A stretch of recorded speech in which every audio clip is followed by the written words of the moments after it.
Bien, pues espero que estén muy conscientes de que hoy es la celebración verdadera de lo que Independencia. proclamó Agustín de Iturbide respecto de España, la independencia de un inmenso territorio de casi 5 millones de kilómetros cuadrados, eh, dado que se perdió Centroamérica por completo, se perdió, como dicen los historiadores, la mitad más grande en la guerra del 47, pero el imperio que llegó a gobernar por un breve periodo, nuestro héroe más limpio, porque por ahí hay dos o tres más, como el presidente José de Jesús, Joaquín Herrera, o como el presidente Miguel Miramón, dos personajes extraordinarios de los cuales ya hablaremos más adelante en nuestro taller de historia.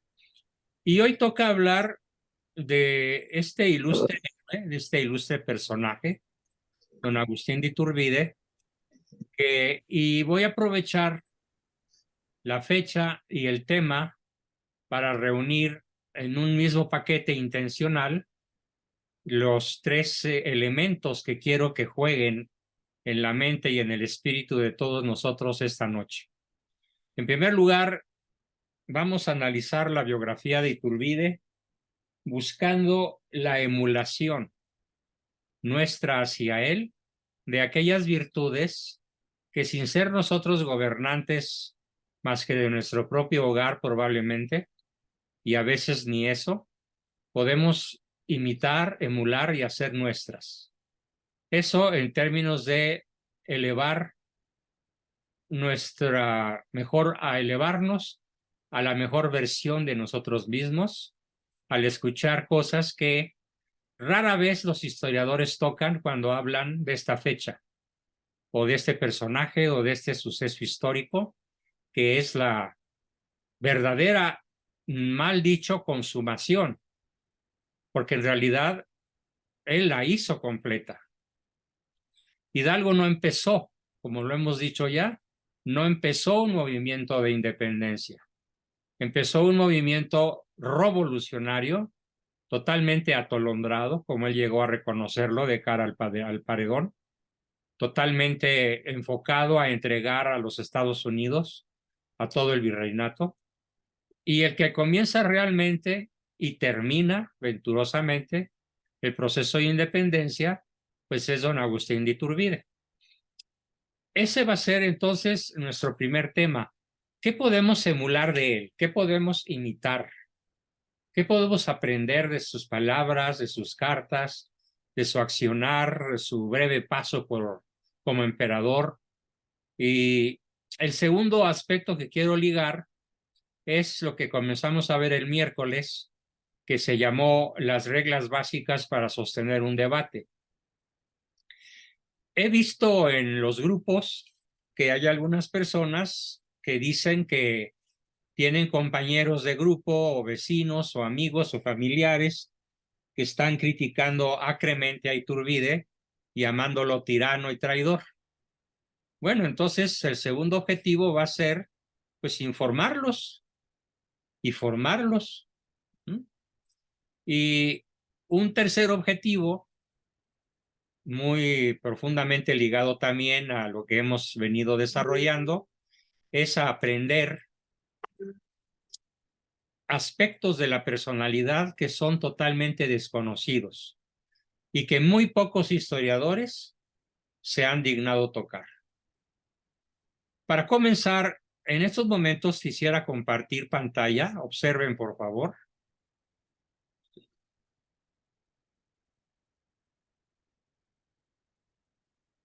Ahí están viendo la magnitud de lo que fue el imperio de Iturbide. ¿Sí lo ven? En un verde esmeralda. Es el mapa que abarca de la Alta California hasta lo que ahora es el Canal de Panamá.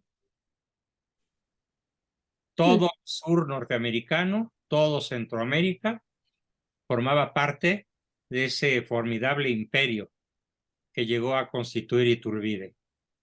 Bien, entonces Para que tengan una idea, pues ya vieron el mapa y en términos de comparaciones, podemos decir que ni Alejandro Magno tuvo un dominio sobre un territorio tan gigantesco, ni Carlomagno, ni ningún otro emperador de la historia llegó a dominar un territorio tan extenso, tan multicultural y tan rico en todos sentidos, en minería, en agricultura, en pesca, en multitud de cosas que desgraciadamente no se han sabido administrar desde la caída de Iturbide. Podemos decir que una vez que Iturbide cae, gracias a lo que vamos a ver, a la traición de la masonería, México se empieza a desgajar. El México que él nos heredó se empieza a destruir y salvo un par de o tal vez 3 periodos de recuperación con José Joaquín Herrera, con Miguel Miramón y después más claramente con Porfirio Díaz, todo el resto de nuestra historia son traiciones, son apoderamientos de nuestros destinos por medio de la masonería, etcétera. Hubo un par de comentarios en el grupo de, no sé si de varios o de historia, que escribió alguien cuyo nombre no recuerdo, que México fue influenciado por la masonería y que la historia de Iturbide está olvidada por México. No, corrijo. El destino de México no ha sido influenciado por la masonería, ha sido dirigido por la masonería. Es muy distinto usar el verbo influenciar que el verbo dirigir, sobre todo cuando el verbo dirigir ha sido aplicado de manera tiránica, de manera aviesa, cruel, antipatriótica. Así que eso, corríjanlo, no hay una influencia de la masonería, hay un gobierno tiránico de la masonería a lo largo de 200 años, con pequeñísimas interrupciones de unos cuantos años que no suman más de 20, sumado los 3 periodos a los que ya me referí. Bien, y tampoco es correcto decir que México olvidó a Iturbide. No es México quien olvidó a Iturbide. Fue a México al que se le hizo olvidar a Iturbide.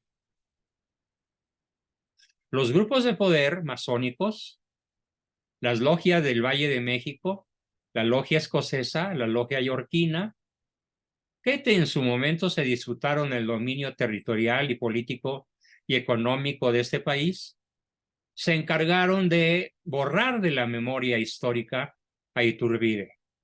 Entonces es totalmente incorrecto escribir que México se olvidó de Iturbide. No, a México le arrancaron a Iturbide. Es lo correcto. Por favor, también corrijan ese párrafo. Nada de que México se olvidó. A México lo hicieron olvidar de nuestro libertador y de nuestro héroe más limpio, de personalidad más egregia, de personalidad más, pues, ¿qué diría yo? De líder nato, de guerrero invencible. Bien, ¿cuál fue, y comienzo por el final, cuál fue el principio del fin? ¿Por qué concitó contra su persona tanto odio, don Agustín? ¿Qué fue lo que hizo para que fuera tan odiado por las logias?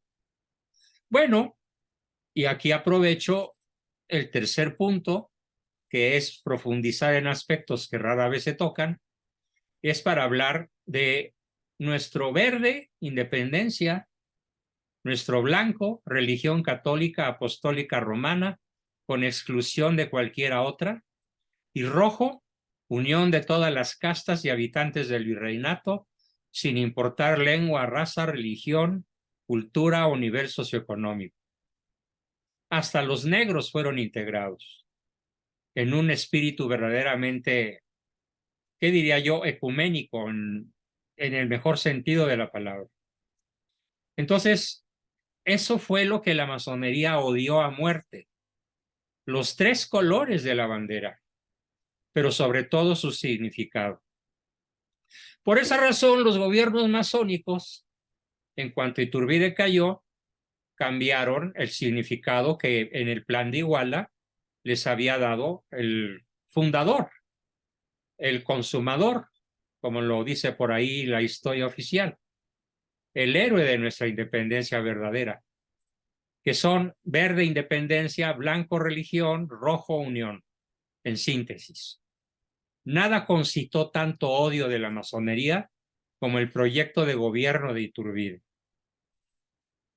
Es pues lo que más odia la masonería. Comenzamos ya de manera directa a estudiar el perfil de este personaje. Escribe, una vez consumada la independencia, él escribe en un documento que yo llegué a tener en mi poder, pero que después mi padre lo entregó al editorial Yus y después a la editorial Tradición, y lo tiene mi hermano José María, escondido bajo 7 llaves, que se llama Los papeles de don Agustín de Iturbide. Estos papeles los traía don Agustín debajo de su uniforme militar con el cual es fusilado.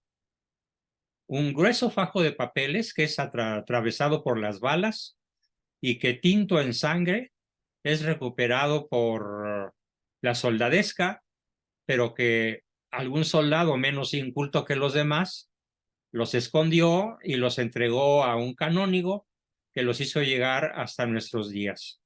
Los papeles de don Agustín de Iturbide.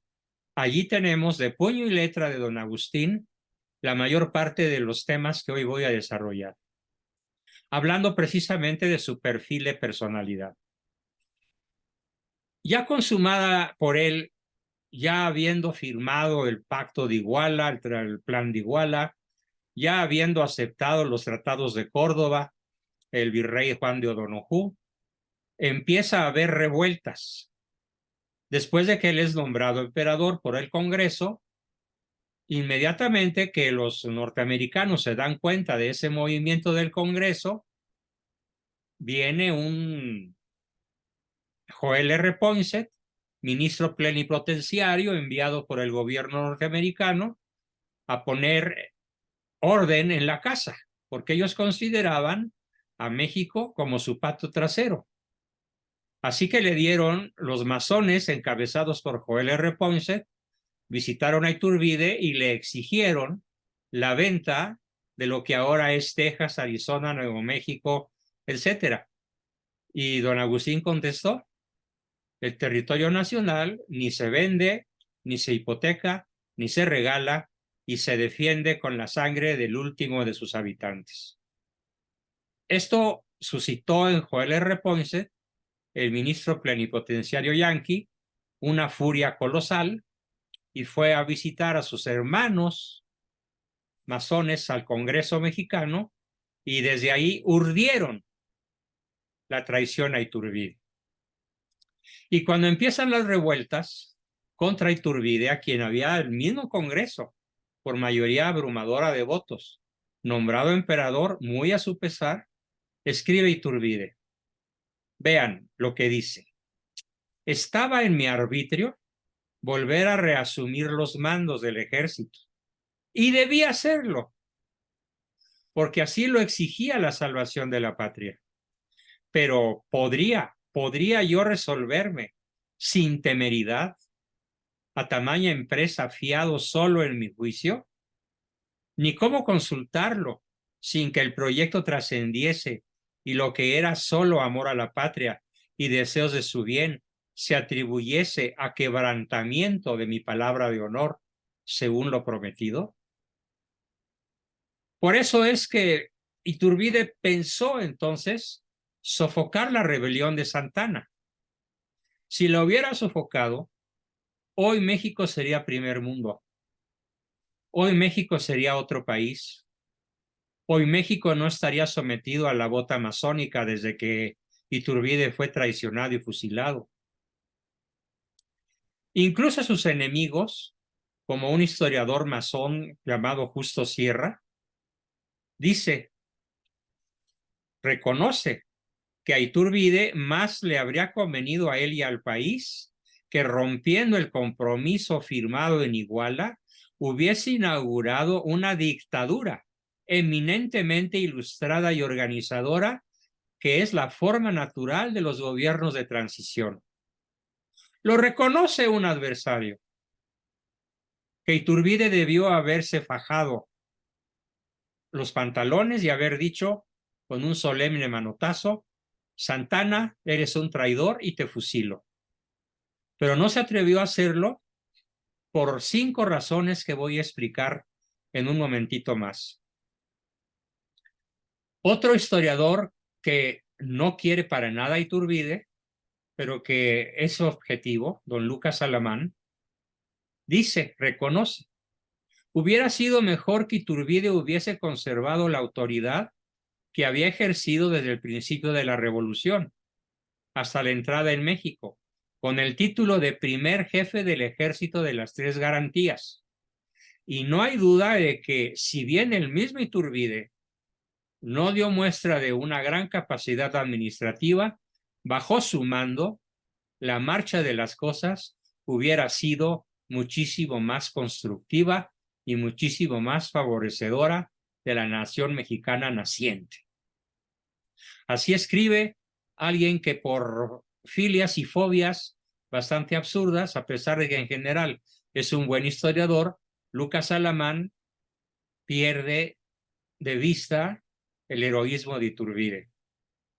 Tal vez porque masón, no se conoce que haya sido masón, pero es muy probable que para congraciarse con los masones haya atacado a Iturbide.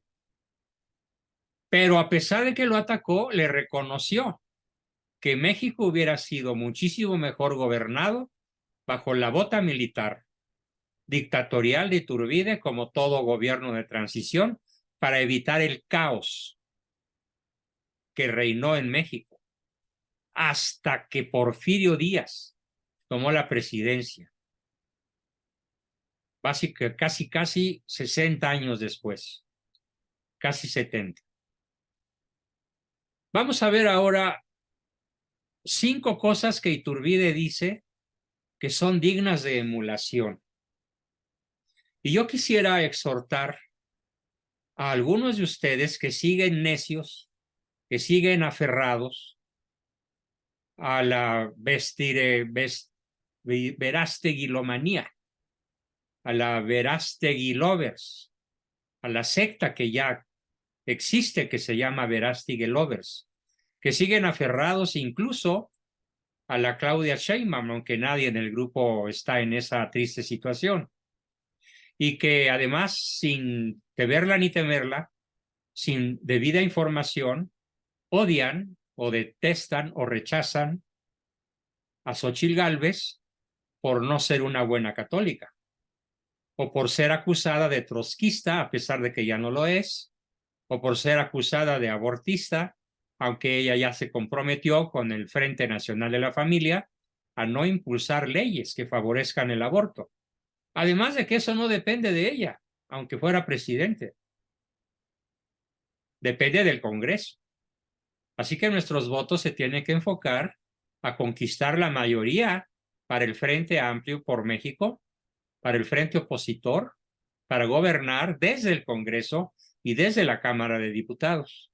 Porque aunque tengamos la presidencia en el más remoto o en el más,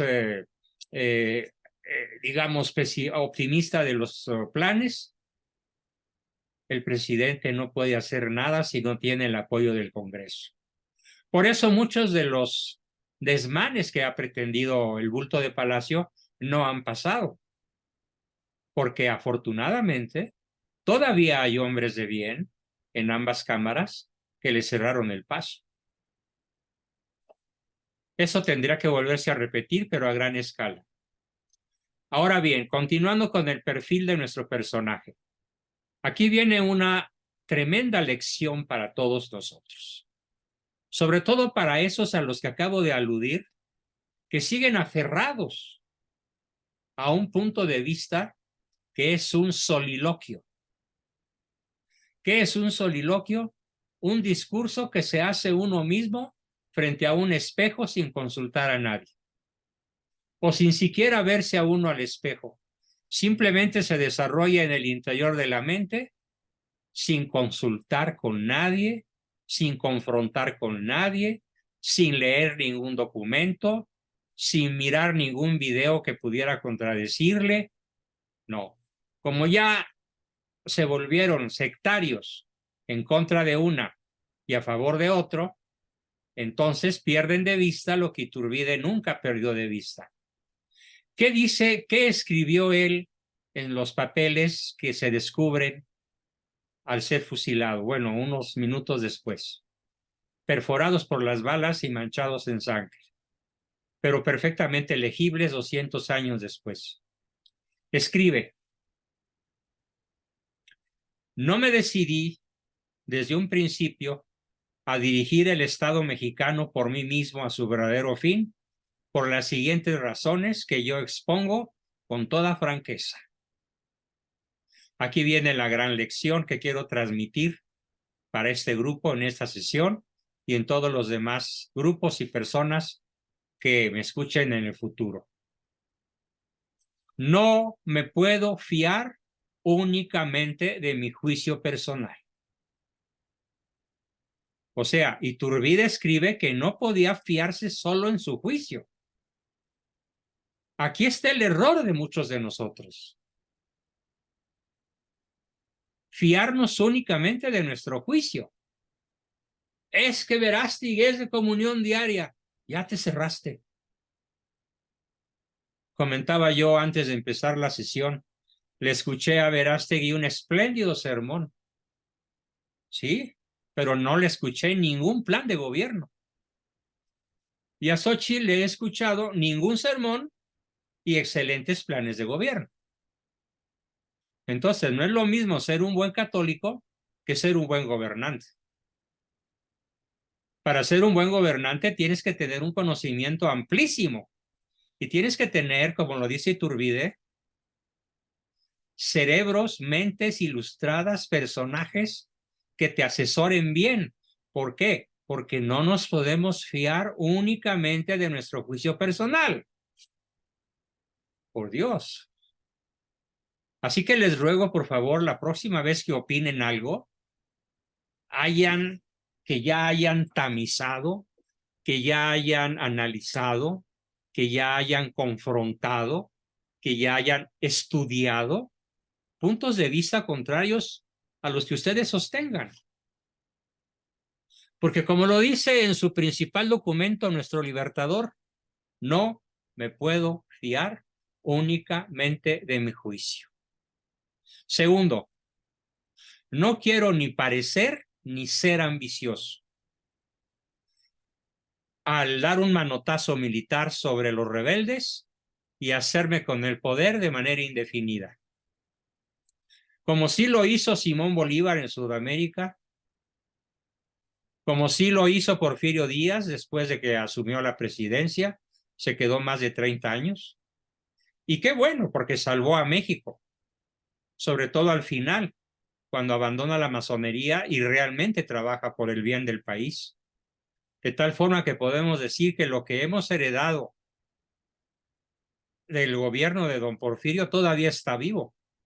Puertos, aeropuertos, ferrocarriles, vías de comunicación, vienen de la era porfiriana. Y no pudo haber sido de otra manera más que de manera dictatorial.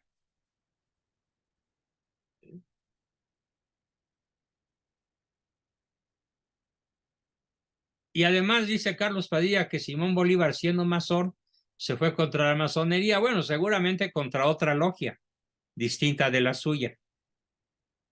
Tercer aspecto, aparte del de no poderse fiar de su solo juicio, aparte de no querer ser ni parecer ambicioso, Iturbide escribe: si yo me declaro dictador perpetuo hasta mi muerte, para salvar al país de sus enemigos, para evitar revolución y revuelta, para evitar el caos que se viene encima, doy por muerto el plan de Iguala.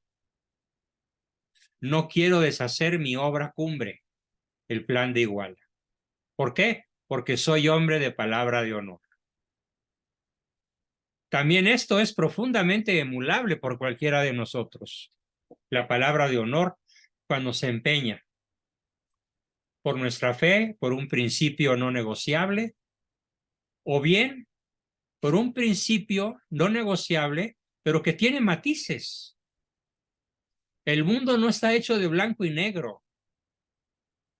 Suponiendo que solamente hubiera blanco y negro, hay millones de tonos de gris, millones de tonos de casi negro o de negro, millones de tonos de casi blanco, pero nunca un blanco absoluto. Esto es lo que a muchos les hace falta aprender, a matizar sus opiniones.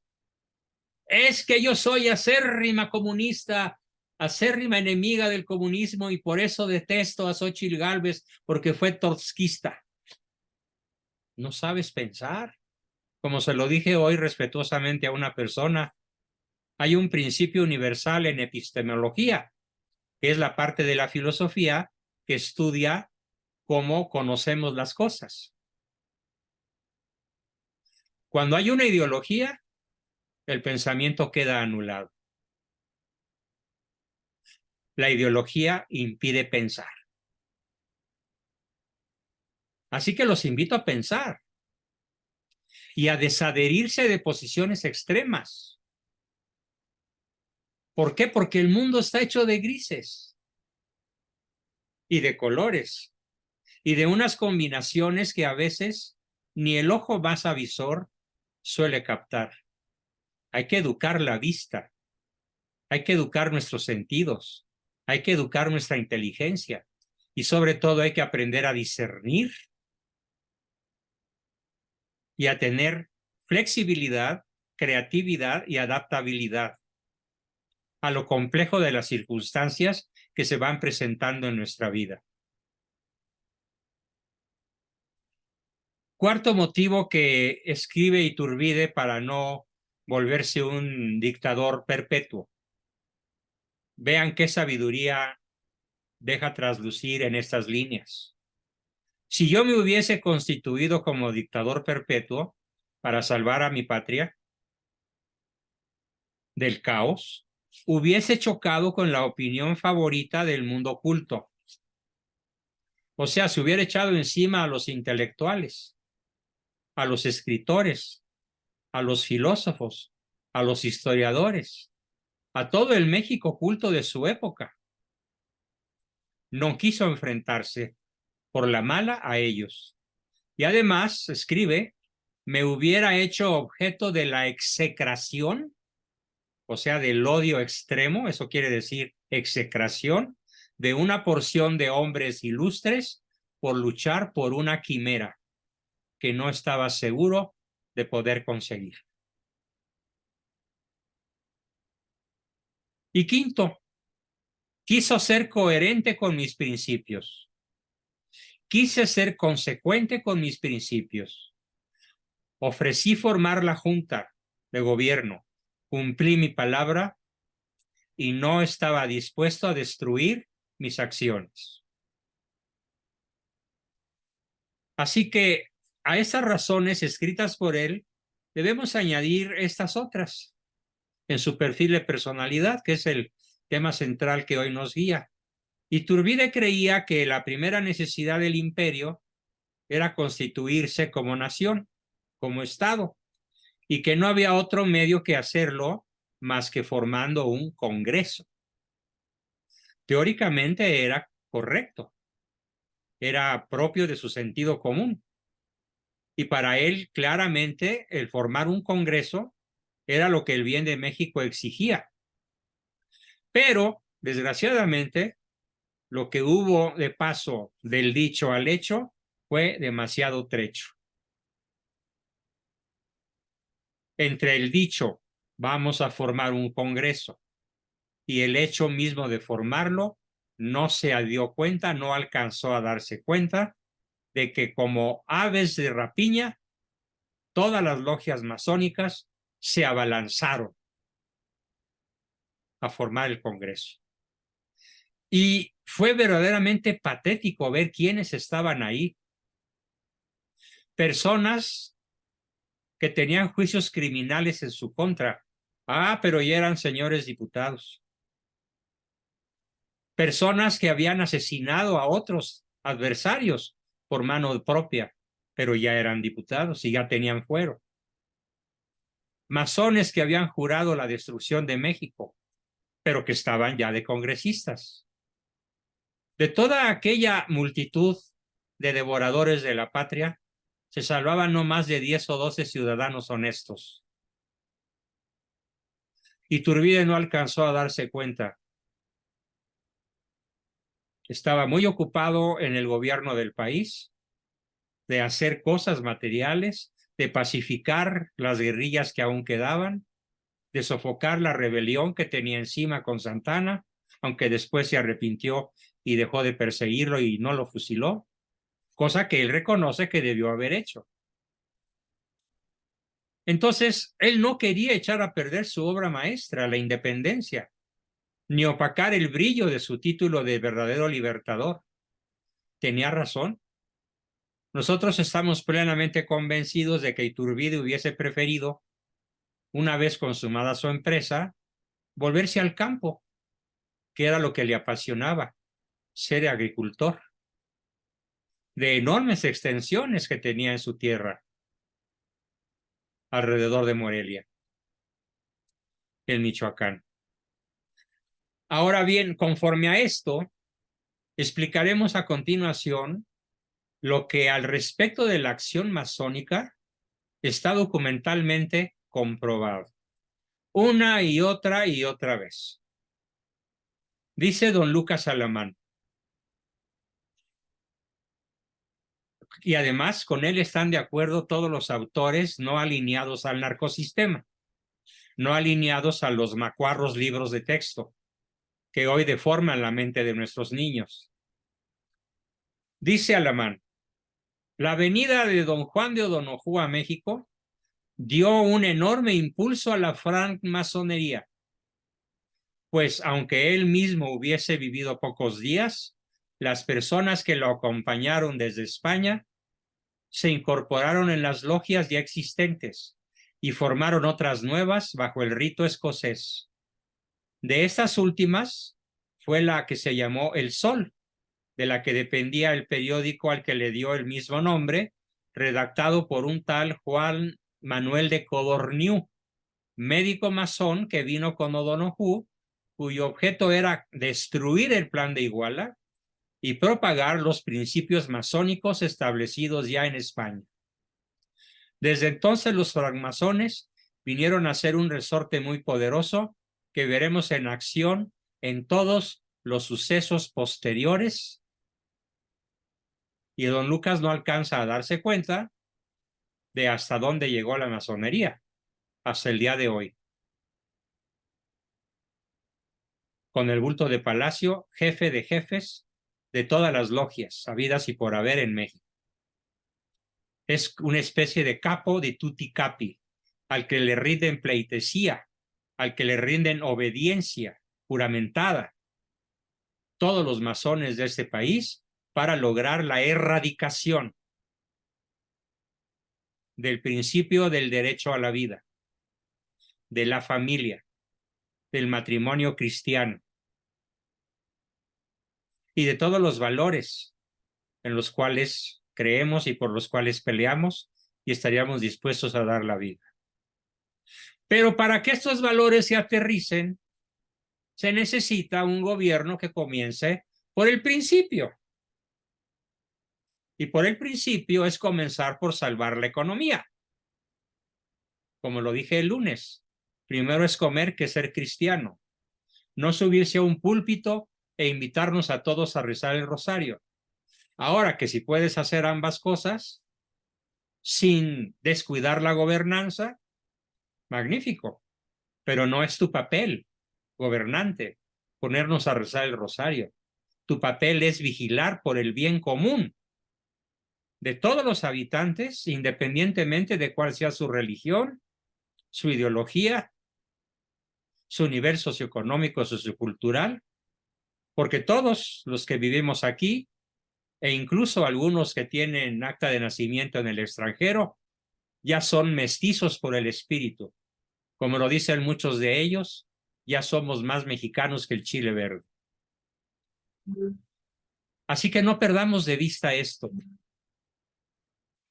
Esta acción masónica, sostenida a lo largo de 200 años.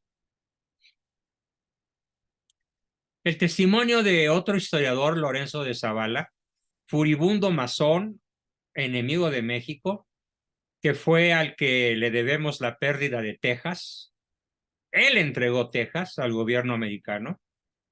Dice que los individuos de la oposición a Iturbide formaron un partido que adquirió mayor fuerza con el establecimiento de las logias masónicas fundadas bajo el título de rito escocés, que de esta secta secreta se afiliaron los que aspiraban a ser diputados y empleados de cualquier género, así como todos aquellos que tenían interés por conservar sus puestos, sus prebendas, sus ingresos en el gobierno a costa de la corrupción. Sigue diciendo don Lorenzo, increíble fue el furor con el que los restos de los conquistadores de América se expresaban contra el hombre que estaba al frente de los destinos de la nación, Iturbide. Parecía que su primer deber era sacrificar esta víctima en los altares de Huitzilopochtli y por consiguiente no omitieron ningún medio para arruinar a Iturbide y su plan de las tres garantías. Independencia, religión, unión. Odio masónico. La mayoría, pues, de los diputados profesaban ideas masónicas y extremadamente liberales y odiaban a Iturbide. Según Iturbide describe el Congreso, lo hace de la siguiente manera. Para integrar el Congreso no llegaron los hombres más dignos. Bastaba que el que había de elegirse fuera mi enemigo, o bastaba que fuera tan ignorante que pudiese ser persuadido con solo uno de los requisitos, ya nada le faltaba para desempeñar encargo tan sagrado como el que iba a conferírsele, incluso a criminales y analfabetas. Resultó entonces un congreso masónico y que fue capaz de este congreso masónico de aplastar a los pocos hombres dignos, sabios y virtuosos de acendrado patriotismo, que fueron confundidos y vencidos por la multitud de intrigantes, presumidos y de intenciones siniestras. Aquellos que disfrutaban de un concepto tan general que no pudieron las maquinaciones impedir que tuviesen muchos sufragios, muchos votos a su favor. Parece que está describiendo el Congreso actual, cuando menos la fracción morenarca. Fíjense, fueron multitud de intrigantes, presumidos y de intenciones siniestras. Parece que se está refiriendo al malo y a su pandilla. 200 años después la historia se repite. ¡Qué terrible! Sigue diciendo Iturbide, los había tachados de conducta públicamente escandalosa, los había procesados por causa criminal, los había quebrados económicamente que encontraron en la Cámara de Diputados resarcirse de sus pérdidas. Había autores de motines, había militares capitulados, o sea, perseguidos por la ley, que despreciando el derecho de guerra y faltando a su palabra, habían vuelto a tomar las armas contra la causa de la libertad. Así nació México, una vez caído Iturbide.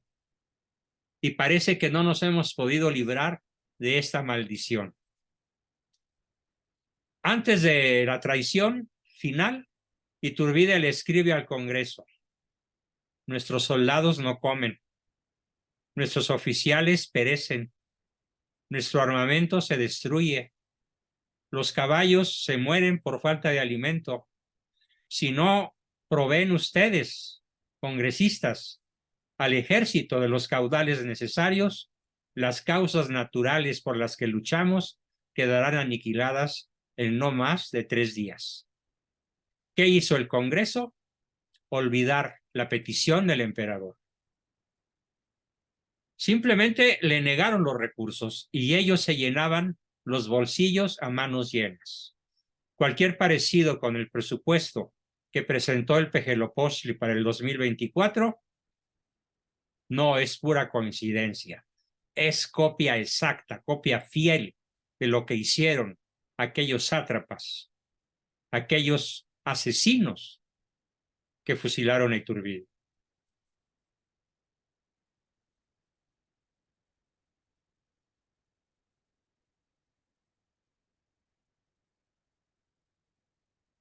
¿Qué dijo Agustín el día de su coronación?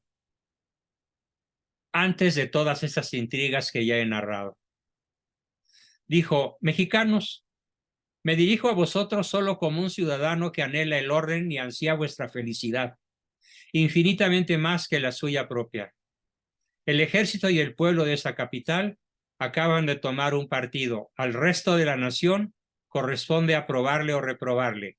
Yo en esos momentos no puedo más que agradecer su resolución y rogaros, sí, mis conciudadanos, rogaros pues que los mexicanos no necesiten que yo les mande, que no necesiten que se dé lugar a la exaltación de las pasiones, que se olviden de resentimientos y que perdonemos a quien nos haya ofendido,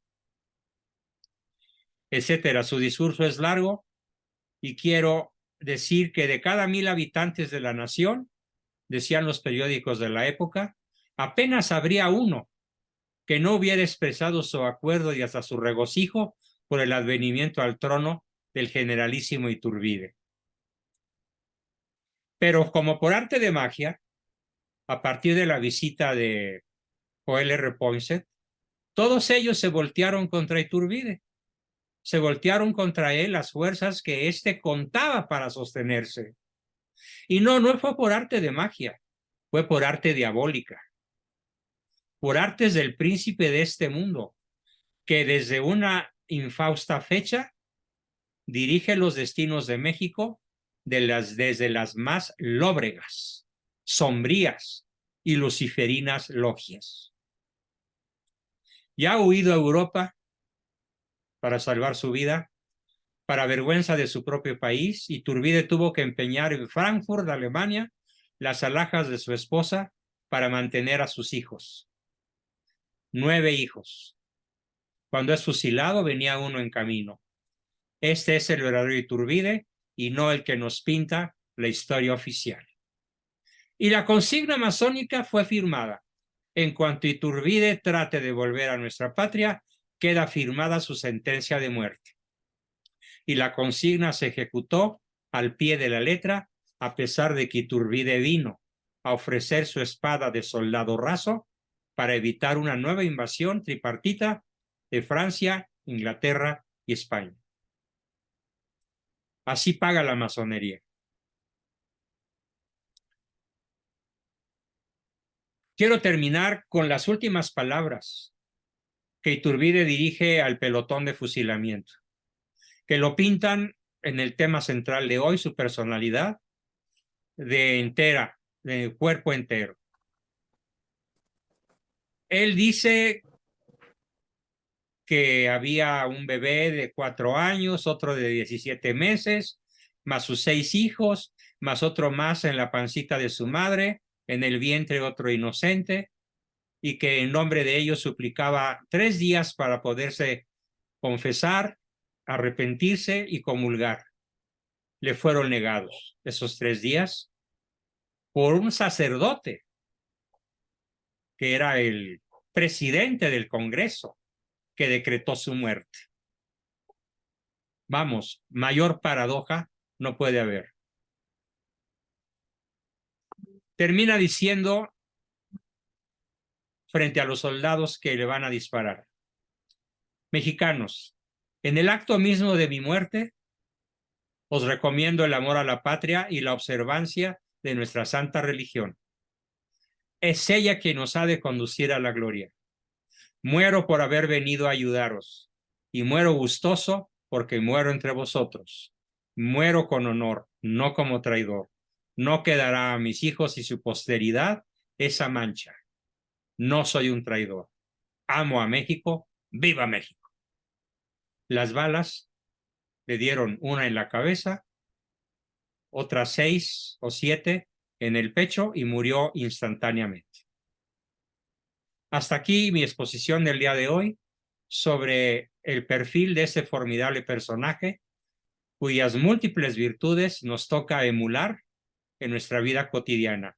Sobre todo esa maravilla que dice, no puedo fiarme en las grandes decisiones únicamente de mi juicio personal. Bien, hasta aquí la exposición y comenzamos con